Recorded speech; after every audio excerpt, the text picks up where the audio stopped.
The United States has offered to pay the families of 10 civilians, 7 of them children, killed in a botched drone strike. It happened in the final days of America's withdrawal from Afghanistan. CBS's Imtiaz Tyab is in Kabul, where he spoke with relatives of the victims. This is what the military once called a righteous strike, after firing Hellfire missiles at this house in Kabul, thinking it was an ISIS-K target. But for Rommel Ahmadi, it's been a living nightmare.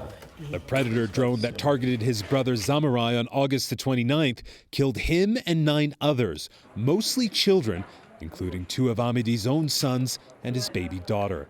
The Pentagon now calls it a horrible mistake and has offered the Ahmadi family compensation of an undisclosed sum, as well as the opportunity to settle in the U.S. I imagine there's no compensation that can make up for all that you've lost. He says no compensation can take away my pain, and those who died will never come back.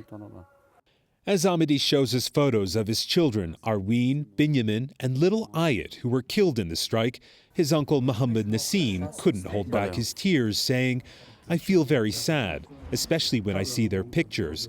It brings me back to that day." The Hellfire missile strike was just days after a horrific ISIS-K attack that killed 13 U.S. service members and nearly 150 Afghans trying to evacuate from the Kabul airport after the Taliban seized control of the country. According to the Pentagon, 6 drones tracked this white Toyota seen here on security camera video for 8 hours, believing it was linked to an imminent attack by ISIS-K. Instead, it was being driven by Zamarai Ahmadi, who worked for a U.S. humanitarian aid agency specializing in malnutrition. We now assess that it is unlikely that the vehicle and those who died were associated with ISIS-K or were a direct threat to U.S. forces. I offer my profound condolences to the family and friends of those who were killed. A painful mistake the Ahmadi family will have to live with, no matter how much they're compensated. Imtiaz Tyab, CBS News, Kabul.